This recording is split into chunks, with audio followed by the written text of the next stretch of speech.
call this October 25th, 2021, regular meeting of the City of Coolidge City Council to order.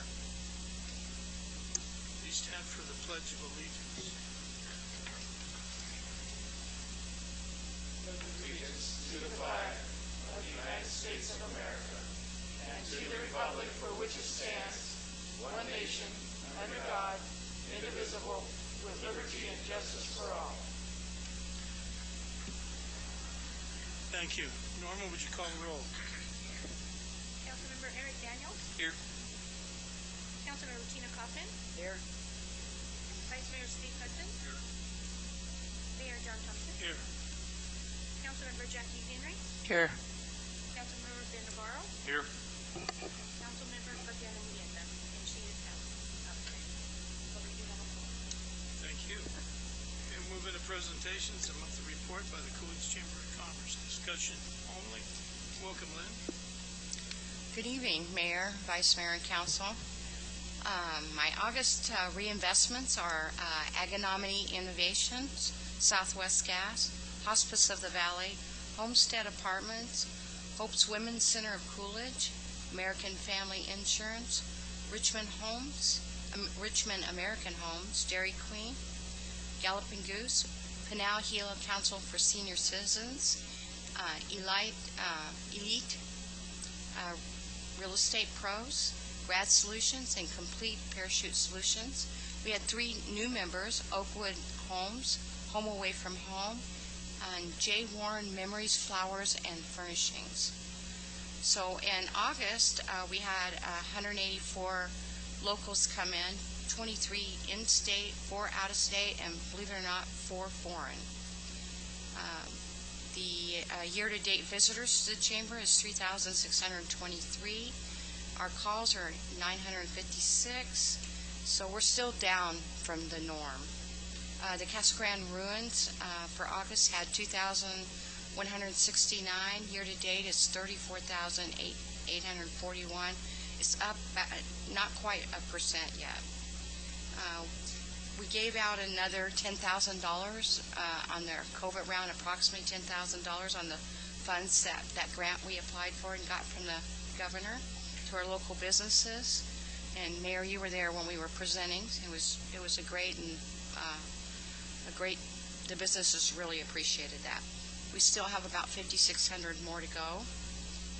We had our annual banquet this Saturday. It was a great night. The weather was perfect. It was a good night that we would be able to honor some educators and businesses and special people. We're continuing on with our marketing program, doing spotlight videos, attractions through our social media, working with the museums and highlighting them, the local ones. Our luncheons are going well. We're doing hybrid as well as in person. Just a reminder, we don't have one in November, so we'll be back in December. Any questions?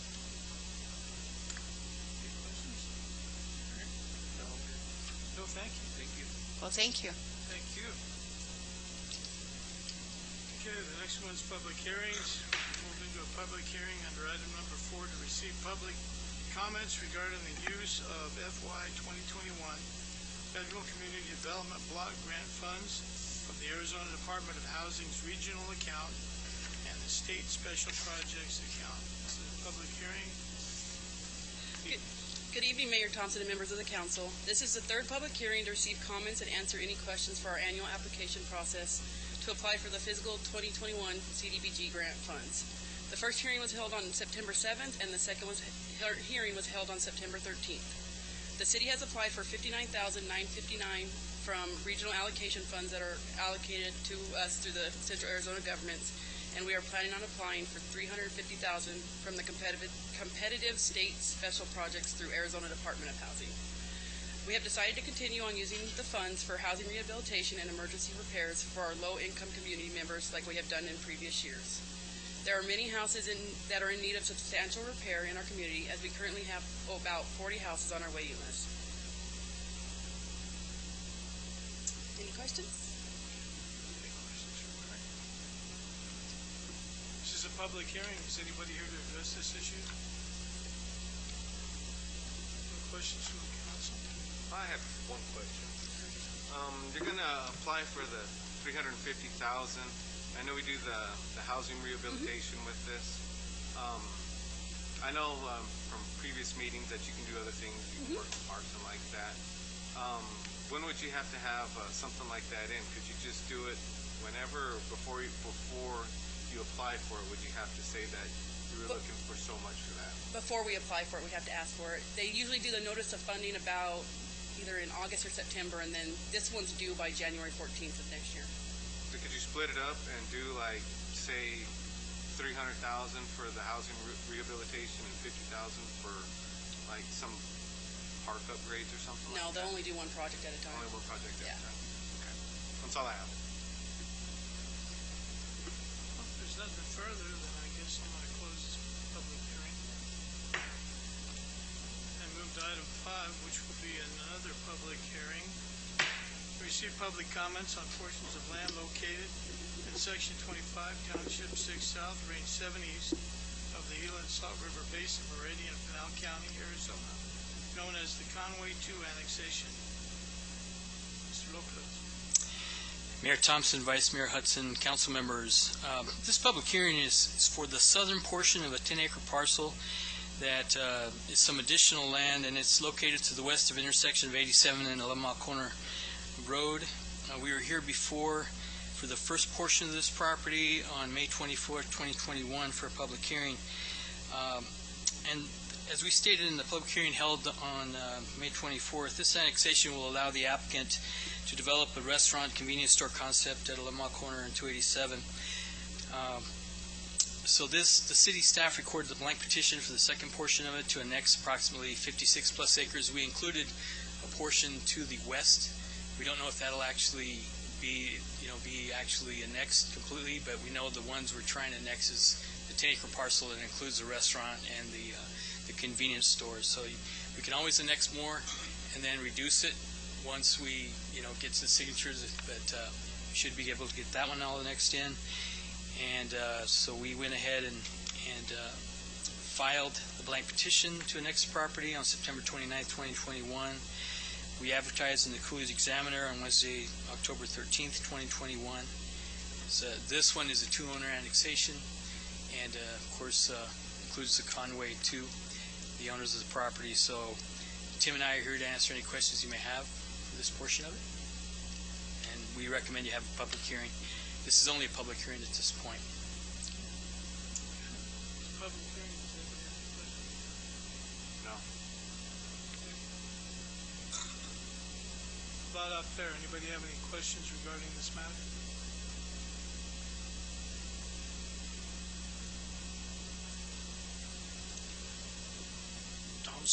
Tom Scott, 808 West Pima Avenue. I was just curious on the annexation. Is it just for the Conway annexation? Is there anything else tied to that that's not related to restaurant, hay sales, anything of that nature? Mr. Lopez? Yes, thank you for that question. The southern part of it will stay agriculture, so they may have some hay barns and things like that. There is some buildings to the west that are some gyms that they've talked about developing that, and so we've talked to them about it. So we included them in the annexation. More than likely they won't be part of it, but we included them in case they decide to try to come into the city. We always start, like I said, with bigger annexation and make it smaller, but we know for sure that we're going to get the 10 acres in. Gilbert, do you know if the person that has the larger piece has any future plans for that property? I think that might be the question. Tim, they just talked about, there was a concept they talked about.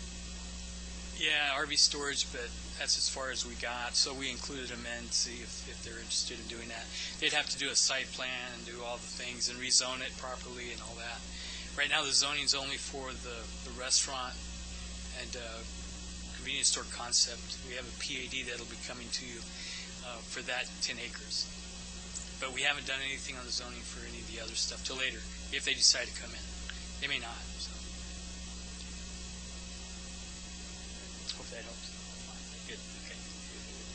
So really, we don't have any idea if they're going to come in, and if they do, what they're going to do.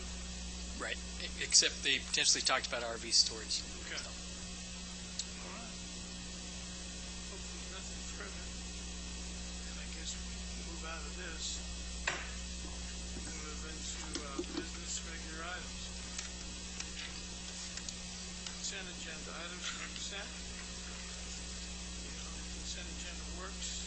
Are there any items that anybody from the council wants pulled off the consent agenda?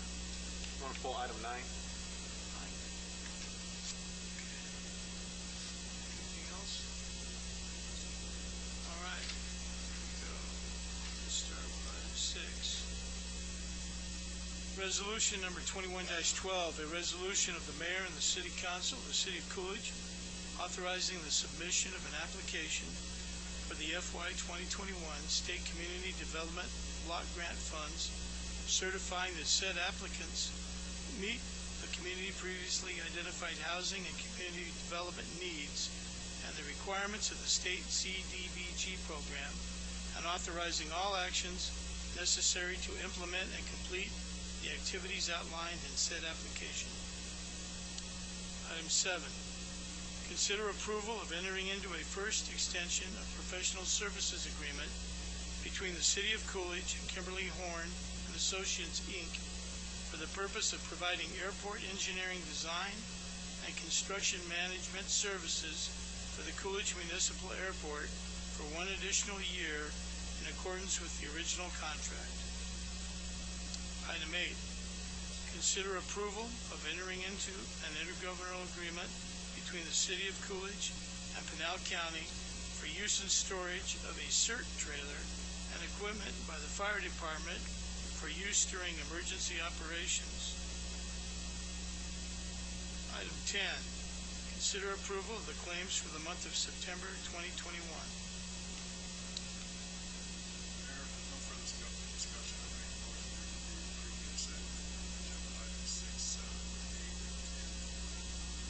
Second. Okay, there's a motion and a second. Councilmember Henry, Yes. Councilmember Navarro, Yes. Councilmember Daniels, Yes. Councilmember Kaufman, Yes. Vice Mayor Hudson, and Mayor Thompson. Yes. Thank you. Item 9, consider approval of entering into a cooperative purchasing agreement between the City of Coolidge and Larry Hansen, P.E., utilizing the City of Globe agreement for on-call wastewater engineering services to assist in the design of wastewater plant upgrades and expansions. Matt. Mr. Mayor, Councilmember Navarro, this item is to get some engineering design for, specifically, what we want to focus on is the turnouts to the irrigation fields south of the existing wastewater treatment plant, so that we can apply that effluent for the groundwater storage facility, which is what we've been working on with the Department of Water Resources, with the consultants, EUSI, LLC. EUSI does not house an engineer on staff, and so they've contracted with Larry Hansen through the City of Globe to provide engineering services for them, for the City of Globe, and we're hoping to utilize that same contract for engineering design for what we need. That's what I was kind of wondering what was going on. I saw that it was up to 20 grand, no more for that, and then there wasn't that much more information of what it was for. So I didn't know what exactly we were doing over there that we needed an engineer. I know USIC, we contract with them for our wastewater problems that we've been having, and they've been doing a good job for us. I didn't know what we needed a PE for, that we needed to contract that out for. I didn't know that it was for the turnouts for the wastewater. How many turnouts are we looking at anyway? 3 to start, and then as the demand increases, we're looking at additional turnouts further south. But to start with 3. Okay. And then with this contract, is he going to be able to set everything up so it's good to go, so it's all drafted out, or are we going to have to end up extending like we did the airport one if we need some more down the line? Mr. Mayor, Councilmember Navarro, that is the intent, is to have a turnkey solution designed, spec'd out, ready to go, so we can just build it in, and turn it over to the property owners down south. Mr. Mayor, I might add a little bit. I've been frequent conversations with our consultant, EUSI, Mr. Paul Hendricks, and also met with Larry Hansen on several occasions. It may extend a little beyond just turnouts. Some of this work will be related to dealing with the Arizona Department of Environmental Quality on our aquifer protection permits and other things that are engineering related to our wastewater treatment plant. We did have a previous design of a wastewater treatment plant. It was a 4 MGD plant. They're looking at maybe how we can do a 2 MGD rather than a 4 MGD, and maybe making some minor adjustments to that plant so it's not extremely expensive like a Class A plus plant would be. We're looking at Class B plus. So there's some engineering components of that Mr. Hansen will help us with as well. His fees are very reasonable. Probably would be much more reasonable than to go out with another firm. He's local to those areas. So we finally decided on the B plus the A. We're working on several. There's been some very, very productive meetings with the Arizona Department of Environmental Quality. Mr. Hendricks will be in here to get a report to the council here very soon to kind of let you know some of the conversations that have been had with ADEQ. I'm very, very happy to hear some of the news that's coming out of ADEQ and what we can do to ensure that we have capacity assurances, so we can continue to provide those capacity assurances to the industry and the home developers that are coming in to the area. We're working very closely with them, and the news we're getting back so far is very, very, very positive. So it's still going to be a total of 4? The ultimate plan is 4, but we wouldn't build 4. We have 2 MGD capacity there now. We can phase it in, maybe do something a little smaller. Keep what we got, do a 2 MGD expansion, so you have a part of the plant will continue to operate like we have right now, an aerated lagoon system, and then the other would be a mechanical plant, B+. 2 MGD B+ plant. It should carry us quite a ways into the future in terms of having the capacity that we need. And with the B plus plant, what can we do with the water? You can actually probably still put that on farmland. These farmers need our water. They want our water. We have 5 farmers that signed curtailment letters within our groundwater storage facility that's still being reviewed. We're waiting for the final approval with the Arizona Department of Water Resources on that. We expect that before the end of the year. We'll start putting that water in those turnouts, getting that water under those farm fields, and start building up a groundwater storage credits from that water, which is something that we've been missing out on for a long time. It'll have real value.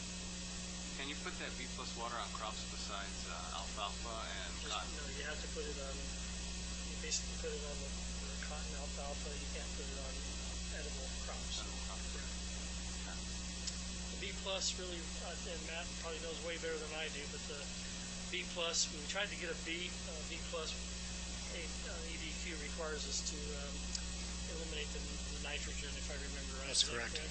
So the B plus takes out the nitrogen. Okay. Oh, yeah. Anybody else? There's nothing further, then I need a motion back. Mr. Mayor, make a motion to approve item 9 as read. Second. Okay, there's a motion and a second. All in favor? Aye. Opposed? Right. Thank you. Thank you. Moving to business under regular items, item 11. Ordinance number 21-18. An ordinance of the mayor and the city council of the city of Coolidge, Arizona, rezoning certain parcels of land from multifamily residential R3 to multifamily residential R4, consisting of approximately 1.8 acres, more or less, located to the southeast corner of Sproul Avenue and 4th Street in Coolidge. Gilbert. Mayor Thompson, Vice Mayor Hudson, council members, this is a rezoning application to rezone an existing piece of land, which is everything in this square here, that is currently R3, and on the actual west side of this parcel, there are 4 duplexes with 8 units on it. And so what they're doing is they're adding this other vacant piece to the east, and then they're going to change, or they're applying to change the zoning to R4, which increases the density a little bit. So if you look at where this is Dollar General, and then this is the RV storage lot that's being developed. It's the same owners. They purchased that behind it. And to the north is, right here, is the senior center, the 36-unit senior center that was approved and built out. It's I think it's fully occupied now. So what they're doing is just applying to raise the density a little bit so they can develop that vacant lot and fix the area up. It's Planning and Zoning Commission heard this on October 6th, and they recommended approval for this proposed zoning amendment change. And we'll answer any questions you may have. Gilbert, what does slightly higher density exactly mean? I mean, what are we going with? Right. The difference is that R3 has a 30-foot maximum height, 3,000 square feet per unit, and setbacks are 20 feet, just like normal. The R4 density, which is a little higher, is 2,000 square feet per unit, so it's you get a few more units in there, and it's a 35 maximum height, so just a little bit more of height, but we still anticipate there'll be two-story potentially if they go that high, but they get a few more units on the site, and they can develop. When they develop it together, they'll combine all the lots, so they'll use some of the open space that exists around the duplexes. This is going to be duplexes, you say? Well, that's what's there now. They don't have to be duplexes. You're just going to put in some other units. So we still have to look at design. They'll have to come back with a site plan and to P&Z. Because we know those the real tall complexes we have downtown are extremely unpopular. Mm-hmm. Yeah. And so, is that what we're looking at here? We're looking at potentially some two-story. What we'll do is through the site plan process, we'll try to buffer the neighbors, so they'll probably set back away from the easternmost property line with some trees and things, and there'll probably be a drive around. They plan to do a loop around it, so there'll be a drive that comes down, out, and up the other side. So they'll take that into account during the site plan review. We'll work with them. Have there been any comments at all? No. Not that I'm aware of. No, we haven't received anything. Are there any recreational facilities planned, or have you seen anything on this or not? I know this site's not very big. It's only, it's only 1.8 acres, but I mean they could put a little something there, I guess. Okay, that's all the questions I have. So they're going to be 35 feet tall. That's the maximum. I mean, they don't have to be 35, but they can be. Those are the differences between the R3 and R4. How much?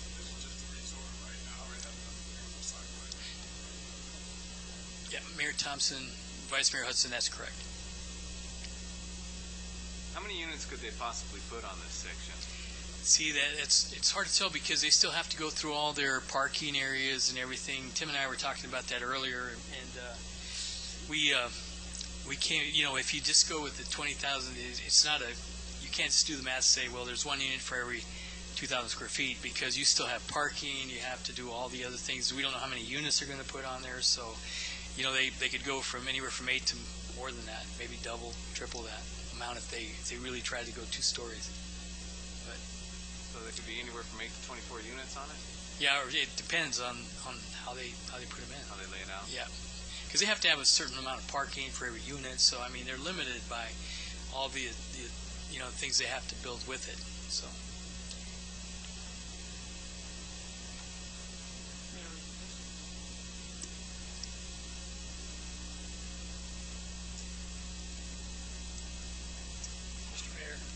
Mr. Mayor, it's not just the parking and the setback requirements, but there's also a certain amount of outdoor play area, if I remember right, and that they've got to have a certain amount of outdoor play area or open space for each unit.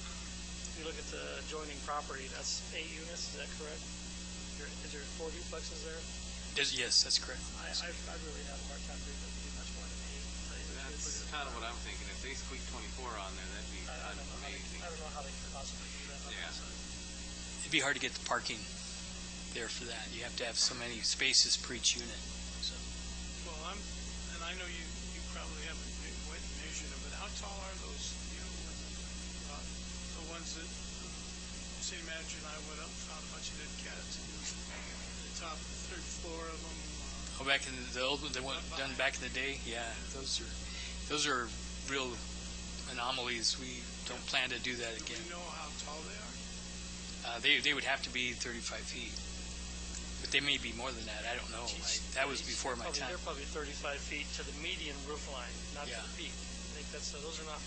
Those have pitched roofs on them, if I remember right. They do, yes. 35 feet to the median roof pitch, to about the middle of the roof pitch, not to the top of the ridge line, but about 35 feet. Those, the ones existing now, people don't like, are a lot taller. Yeah, they're that right.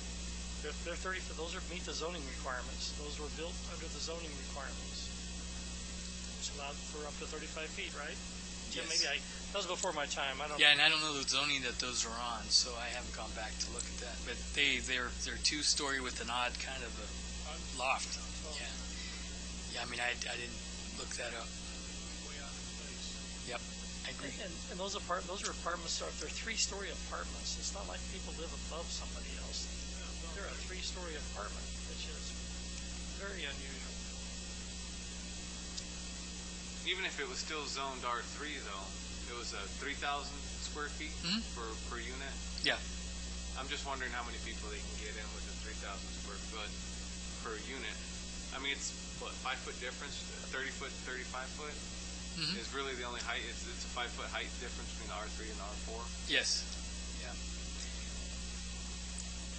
I'm just with the mayor. I don't want to see another tall monstrosity like that because I don't like those either. No, and we haven't gotten that. That's what they're trying to do. I mean, they're developing the RV park in front. They're building some nice offices next to the north of the Dollar General that are part of that site plan. So they don't seem like they're trying to squeeze in every last piece of land. So we don't see that. But they're trying to develop that vacant piece of lot that's there and just fix it up. So it'll be part of the whole. They get better setbacks with the R4, and they can push it out a little bit further. Mayor Thompson, council members, these are two of those 3-story monstrosities you guys are talking about right now. The applicant's desire here has nothing to do with the 35 feet.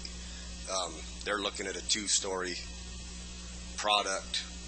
The existing duplexes on these lots are well under the density of 3,000 square feet per unit for the R3.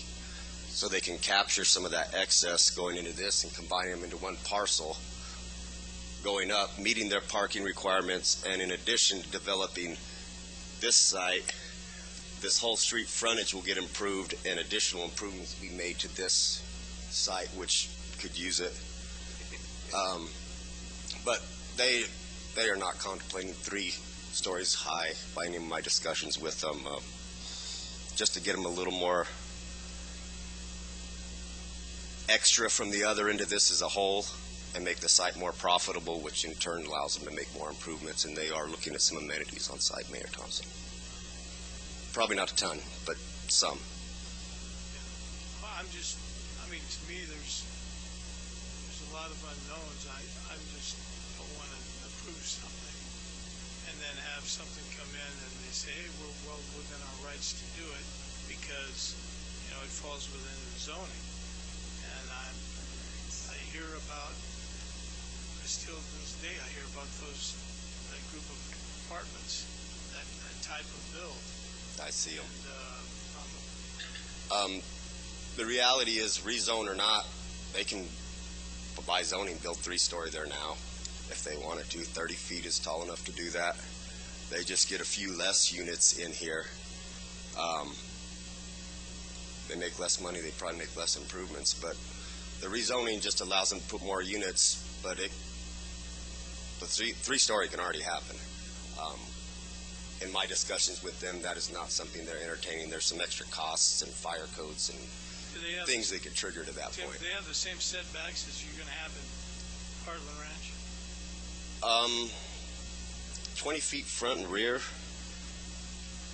How about side?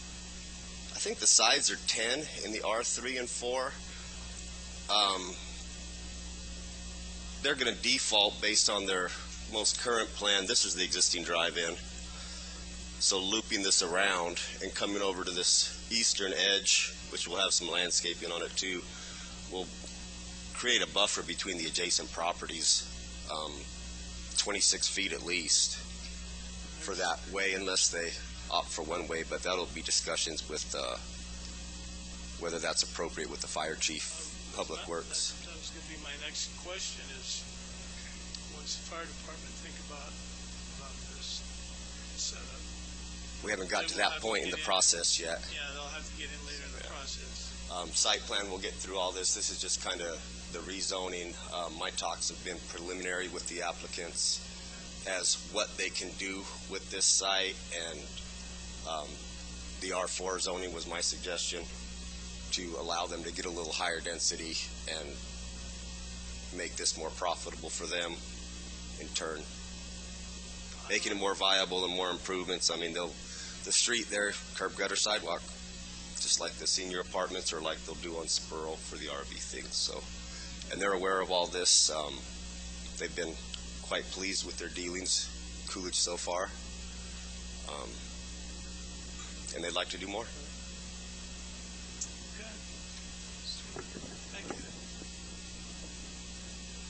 Anybody else have any questions? No, I'd like to see it cleaned up. I mean, it's a rougher part of town, so any improvements are good in my book. That was, like I said, it's just my concern that they'd be so tall. But if that's not what they're looking at, I'm good. And also with that 36 unit, senior housing project, that really helped that area quite a bit. And then if you get the RV going in behind it with some office, that'll really make the area kind of jump up. We got some other things we're working on, code enforcement near the boulevard, and so we're actively working that area. Anything further? If there's nothing further, I need a motion to act. Mr. Mayor, I make a motion we approve ordinance number 21-18 as read.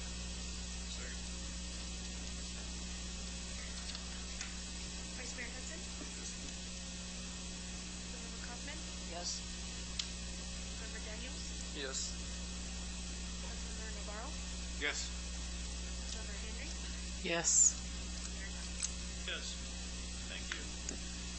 12, consider approval of a final plat submitted by Hildegard Wilson on behalf of Walton Global Holdings for a re-subdivision of Landmark Ranch Parcel 3 located north of Martin Road between 9th Street and Kenworthy Road. Gilbert? Mayor Thompson, Vice Mayor Hudson, council members, this is the, there we are.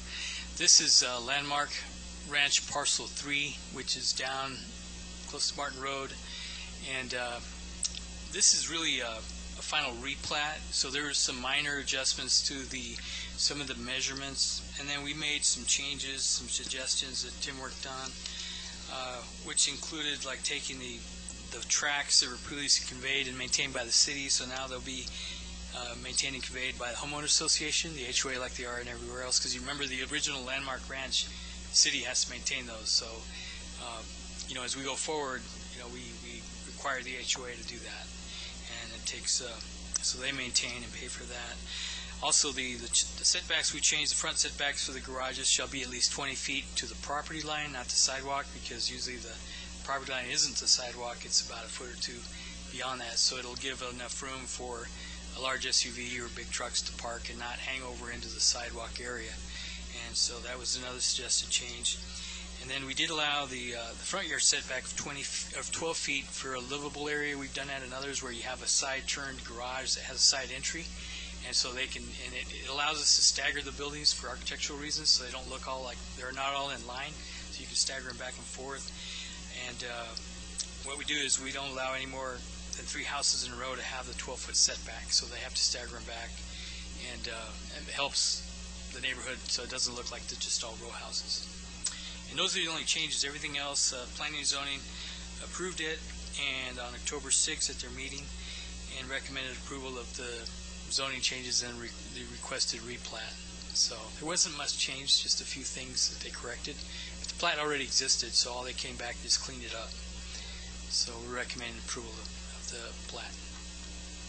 And we're here to answer any questions. Gilbert, where's the main egress, ingress on this going to be? Is it going to be on Martin? Is it going to be on 9th? There's a loop that goes around this, if you look, that loop drive here, that's one of the main drive, and it goes all the way down to the bottom, I believe. The documents we get are And then, small, can't read them, so that's why I'm asking. and it'll come out over here on 9th. So 9th is where all the traffic in that subdivision is going to funnel to 9th? Well, the 9th and then up to this road here is going to be built as part of landmark parcel 2. So, and then they'll also have an entrance down south on Martin. So there'll be 3 major entrances. But the third one probably won't come until phases 2 and 3 are done. Right. We'd anticipate that parcel 2 will be done first, and then so this street will be put in, and also this loop here. And then the next one will be here, and then later we'll come back with parcel 4. That's what Walton's intentions are. I'm just trying to figure out what, for us, where our roads, where our traffic's going to. It's going to be on Kenworthy, 9th, and Martin. There's 137 lots in this plat, this portion of it. And they're already existing, so all we're doing is, they're already platted. All we're doing is clean this up. Okay. All right. Anybody have any questions? What were the road widths in there? I was looking at the plans and I wasn't sure if they were pulling the measurements from back of sidewalk or what. They'll be our current, because the right-of-way width's the same, but they'll be our current standard, which I believe is 36 back to curb. That's what's adopted now. And this one's going to have the HOA. Yes. Okay. All right. Any other questions? Eric? No. All right. In that case, I need a motion to act. Mr. Mayor, make a motion we approve item 12 as read. Is there a second?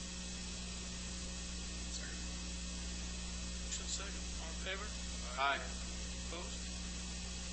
All right. That motion carries. Thank you. Report from the mayor or council. Start with Eric. Eric? Only thing I have to report, I had the pleasure of attending game night held by the police department. A pretty good turnout. But other than that, that's all I have. Thank you, sir. Tina? I've got nothing to report.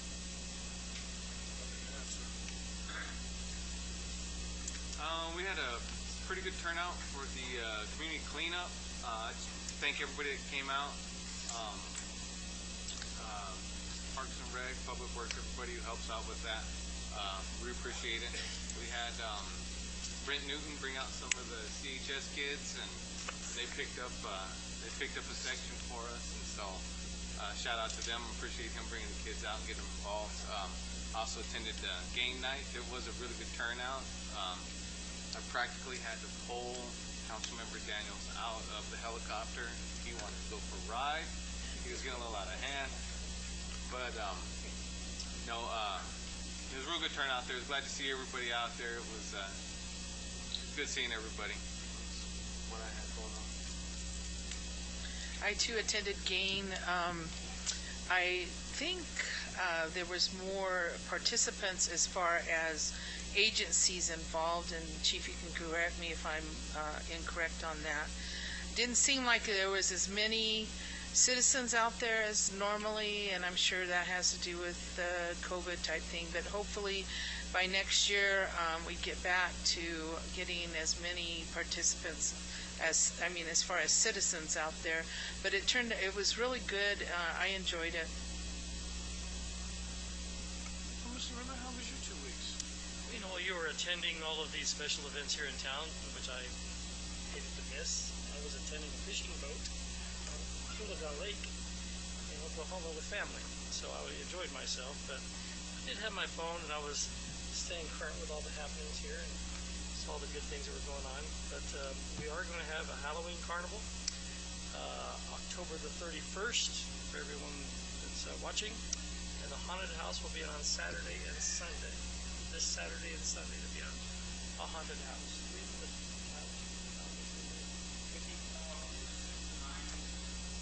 6 to 9 each night, haunted house. Carnival coming up on 31st, fly-in coming up here pretty quick, Saturday the 6th. And Ricky, I don't know if we found out whether there's going to be a Veterans Day parade yet or not. Have we heard? They say yes or no?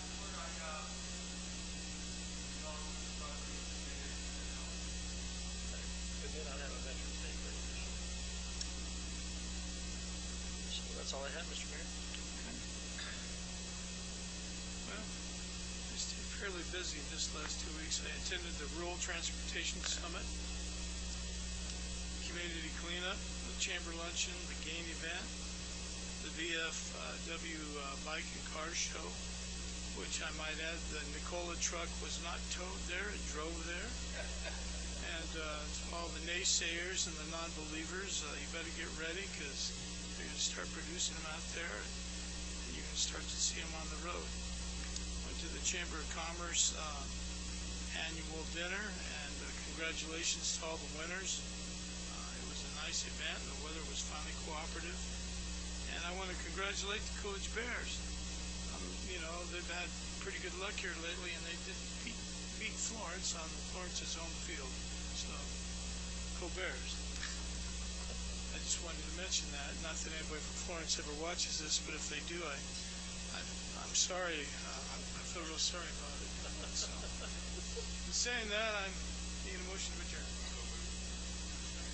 Second. All in favor? Aye. Opposed? We're adjourned.